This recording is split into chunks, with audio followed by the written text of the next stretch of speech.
A Paldean adventure is coming into Pokemon Go for an event, which is going to include some of the best bonuses for XP and Stardust that we have seen almost in the entirety of this game. So we're going to break down the top tips, strategies, and tricks to help you guys max out. So welcome to the Trainer Club. Here we go.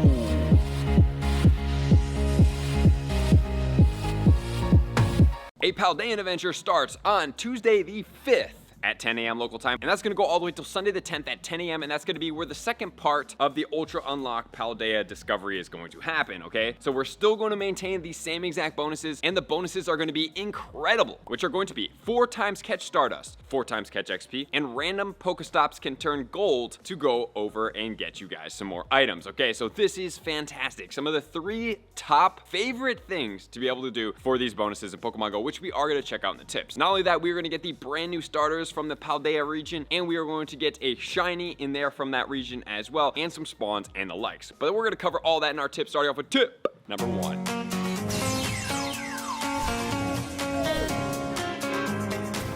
Tip number 1 is going to be all about the bonuses. Okay, so guys, I do not want you guys to look over these bonuses at all. This is going to be one of the best bonuses in the game for 4 times catch XP and for 4 times catch Stardust. Think about this. For Calm Day, we typically only get 3 times of each of them, and you could churn a lot of XP and Stardust. More importantly, the XP, but Stardust could get turned a decent amount as well. So if you guys are able to go out there and play as hard as you possibly can from the 5th until the 15th, the amount of XP that you're going to be able to gain is going to be astronomically large. Do not overlook this, especially if you're somebody that does not have 176 million, or if you don't have 500 million after that, because I do believe at some point level 60 will come out, and my hypothesis is that the amount of XP needed will be approximately 500 million XP, and that might be undershot. I'm not 100% sure, but going over 500 million is going to be quite extreme. So let's cover how much XP you're going to be get on 4 times catch XP. We have a Glameow right here. First and foremost, you need to hit an excellent throw, you need to catch it on the first ball, and you need to hit a curveball throw to optimize every single thing that you need to do. So you guys are going to have to be out there getting comfortable catching all of these Pokemon. Okay, for the sake of this video, we're going to get the Glameow, we're going to give it a Nana Berry, and we are going to go ahead and do the excellent throw right there, okay? So unfortunately, this one broke out of the first ball, and now it's going to break out of the second ball, but hopefully we're going to catch it on the third ball here with an excellent throw. So we are going to miss out on a little bit of XP, but I will cover that here in a second, and I'm about to show you how much XP you're going to get, because you're going to get this, which is going to be a curveball throw, excellent throw, so 1120. You're going to add 50 to that for 1170 for the entirety, and that's just without any bonuses. So we're going to take 1170, we're going to times that by 4, 4,680, and then we times that by 2, and you're going to get a grand total of every single toss on a Pokemon with a lucky egg, 9,360. So by catching 2 Pokemon with excellent throws on the first ball, which obviously the first ball does help, it's not an absolute necessity, and it's going to be a little challenging, and I'm very glad that the Gimme Ghoul stops are going to be spinning, because you're going to want to use a lot of Great and Ultra Balls during this process and stack up on a lot of Great and Ultra Balls for the future, which we're going to cover here. Guys, you're going to turn a ton of XP. 2 catches, you're pretty much doing a raid battle, paid raid battle with a lucky egg. That is absolutely crazy. I'm very excited to see how much you can actually churn in a day just playing this event pretty hard. And then on top of that, we're talking about the catch Stardust. So getting out there, playing as much as possible, and catching all those Pokemon that are going to be in the wild that have a weather boost. Weather boost is going to be very important to add a little bit of Stardust onto everything. So going out there, using premium items of star pieces and lucky eggs as much as possible, and even if you don't, playing a lot can compensate for not spending on the game. Always remember that. Obviously, if you play a lot and you put on these items, you're going to be at the optimal place, but you can also do this without. So I suggest going into downtown areas on a daily basis, playing with this as much as possible, catching as much as possible, and making sure to optimize each and every throw and every single catch in the game, because that's going to get you a lot of Stardust, it will bump you up, and it's going to get you a good amount of XP, and we have a long time to do this. And then every single time you guys do see a Pokestop that has turned gold, remember, it's not going to give you the roaming Gimme Ghoul encounter, so wild Gimme Ghoul will not be around that Pokestop, but it's going to give you a ton of items. So what happens if your bag gets full? I would say to start dumping your berries. It's probably going to be a little bit challenging to be able to feed all these berries into gyms, but if you can feed 100 berries into gyms, split up over 10 Pokemon every 30 minutes. It will give you additional Stardust. Not only that, more than likely you're probably going to have to delete out on the Pokeballs and start stacking up on Great and Ultra Balls, because by having Great and Ultra Balls in your bag is the most optimal space. So over this span, not only are you going to be catching XP, Stardust, you also want to optimize optimize your Ultra Balls and Great Balls because more than likely, for me personally, and probably you too, you have had a long span of events that have depleted these Pokeballs, especially the Global Go Fest, and if you went to any in-persons. So stocking up on as many Ultra Balls as possible is the best way for you to be. Even if you have to delete out on Great Balls, you have to dump some of your rare candy into some of your mythical Pokemon, you have to delete some of your berries. I'm personally deleting a lot of my Pineapple berries because I don't really ever use the Pineapple berries because I'm more concerned about getting the XL candy, and most of these Pokemon have more than enough candy for in the regular form, and I will get it more in the future. And there are going to be a few field research tasks that are out there that are non-event specific that if you do encounter, I highly suggest you do them, complete them, and catch them during this time. Do not stack them because 3 times catch Stardust for Calm Day is not as much as the 4 times catch Stardust active right now for this event. We do have the Win 5 Rage, which could be an Alolan Executor. However, that is going to be a pricey task, so that's probably not one that I would do, but if you do it and you get the Alolan Executor, please catch that Stardust boost. But the better ones are going to be trade a Pokemon for a Staryu encounter, which is going to be a permanently Stardust boosted Pokemon, as well as defeat 3 Team Go Rocket Grunts for the Sableye encounter, and then also you could purify 3 Shadow Pokemon if you want for a Haunter encounter. This one will yield you more Stardust as well, but not quite as much as trade a Pokemon or beat 3 Go Rocket Grunts, which are going to be the 2 best tasks to optimize your Stardust. Okay, so with that said, get out there, play hard, be in a downtown area, be with spawns, and furthermore, if you want to optimize more, you can put on incenses, or you can also coordinate with people and use lore modules. If multiple people are using lore modules in a grind area over this entire 10-day span, you guys are going to get a lot of Pokemon, a lot of spawns, a lot of XP, and a lot of Stardust, which then leads to spawns analysis and tip number 2.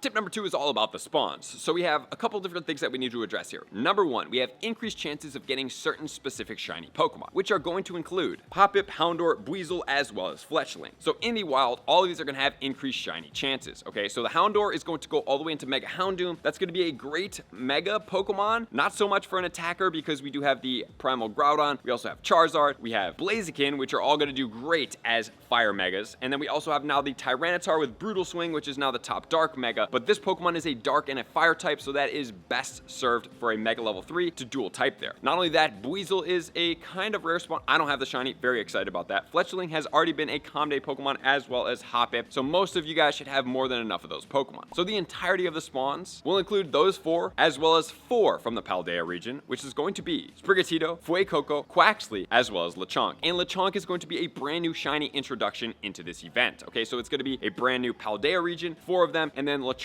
is going to be in there. And then once we get to the 10th at 10 a.m., we're going to switch up and add some more of these Pokemon in there. So what do we do with these Pokemon? As far as meta attackers, right now, none of these Pokemon are going to be super relevant, but there are going to be some relevance for PvP. And if not now, we're going to talk about in the future what you could do to save some of these Pokemon and what are going to be the IV sets, considering they're going to be prevalent for a lot of spawns here. For the Great League, we do have Jumpluff, rank 124 in the Shadow, 129 in the non-Shadow. Remember, Acrobatics is the Calm Day move. The 100% IV for the Great League is going to be a 0-14-14 at level 43, so some XL candy will be required. And I know this is in the 120s, but on occasionally there are some cups that this might help you guys out with. So we might as well capitalize, have this one in the back burner just in case. In the Great League, we have the Talonflame, 233, but in the Ultra League, it's ranked 63 with Incinerate, Brave Bird, and Flame Charge. Incinerate is going to be the Calm Day move, and the 100% IV is going to be a 15-15-15 non-buddy boosted, but that's okay because you get it all the way right below 2500 at 2493. Then, talking about the brand new starters from the Paldea region, we have the Masquerada, which is going to be 338 in the Great League. In the Ultra League, it's ranked 308, and in the Master League, it's ranked 220. And next, for the Skeledirge, we have in the Great League, it's going to be ranked 208. In the Ultra League, it's going to be ranked 122 with Incinerate, Shadow Ball, and Disarming Voice. And the reason why I am a little bit excited about this Pokemon is because when it does get the Blast Burn, guys, it could definitely make some headway. For the Ultra League 100% IV, it's going to be a 0-15-15. And for the Master League, it's ranked 143. And then we have the Quaquaval. In the Great League, it's going to be ranked 227. In the Ultra League, it's going to be ranked 136 with Wing Attack, Close Combat, and Liquidation. The 100% IV is going to be a 1-15-14. Remember, this one will get Hydro Cannon, so it could definitely make a change in this area. And then finally, in the Master League, it's going to be ranked 207. So as far as the meta relevance, obviously for the attackers, nothing relevant here. But as far as the PvPs, there's some definite potential, but nothing that is going to be game breaking. So the main focus of this event is going to be the XP and the Stardust. But let's continue on in tip number 3.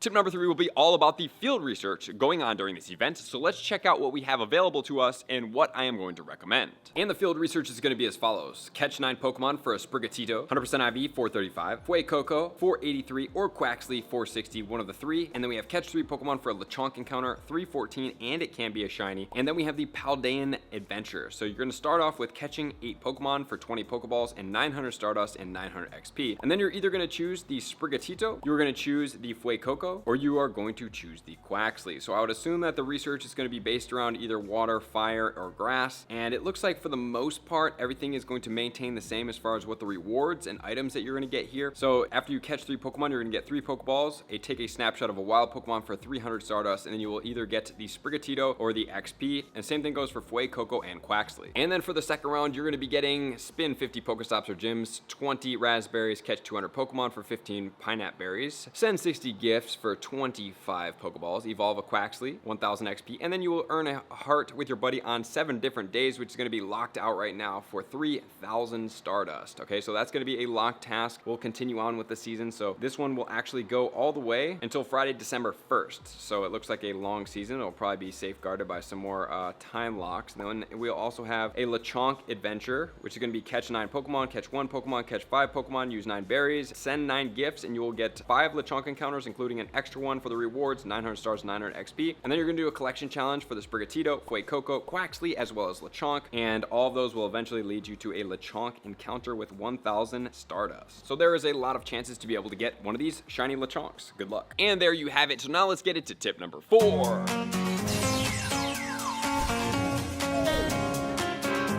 Tip number 4 is going to be all about the raid battles going on. So remember, in tier 1 raids, we are going to be getting the unknown spawns. Do I suggest raiding for the unknown spawns? I would say no. The reason being is you can probably find somebody that has done the ultra bonus unlock with the shiny forms. However, this event is going to have the A, D, E, L, and P as far as the shinies. Obviously, you're going to have to pay to be able to participate in these, and you do get 1 free raid pass per day, but obviously there's Kartana out there, Shadow Zapdos, so there's much better Pokemon that are going to be out there that I suggest using your raid pass for. But if you are going to raid for these and you do spend money and you don't get anything and you're okay with that, then please continue onwards. But if it is going to hurt your feelings, you're going to feel disappointed if you don't get a shiny, I suggest not raiding for the unknowns. In the tier 3 raids, we will have Machamp, Camerupt, Metagross, as well as the Turtonator. And then as far as the tier 5 raids, we do have Kartana out in the northern hemisphere all the way until the 8th, Celesteela in the southern hemisphere, and then we are going to swap those. From the 8th, we're going to have Celesteela in the US all the way till the 16th, and then in the southern hemisphere, we'll have the Kartana. Obviously, for which one of these Pokemon do you go harder for? I really suggest the Kartana. It's a very beastly grass Pokemon. If you want to see anything about the Kartana, check it out up here. Unfortunately for the Celesteela, it is not going to be meta relevant as an attacker, and it is going to not be too great in the Great, Ultra, or the Master League. And then also we have the Shadow Zapdos that's going to be making its way into raid battles during the weekend, so make sure to go out, raid for that one, because just remember, it does have the shiny form available. So this event is going to be pretty simple, pretty straightforward, but most importantly, capitalize on everything that you have available for the XP and the Stardust, guys. Please do not overlook this because the spawns are nothing crazy or anything like that, because guys, you want to make sure you do this in Pokemon Go. So thank you guys for being here as always. To all of my likers, commenters, subscribers, Patreon members, everybody takes your support, subscription, if it's based to X level. I'm going to see you guys out in the next video. Peace.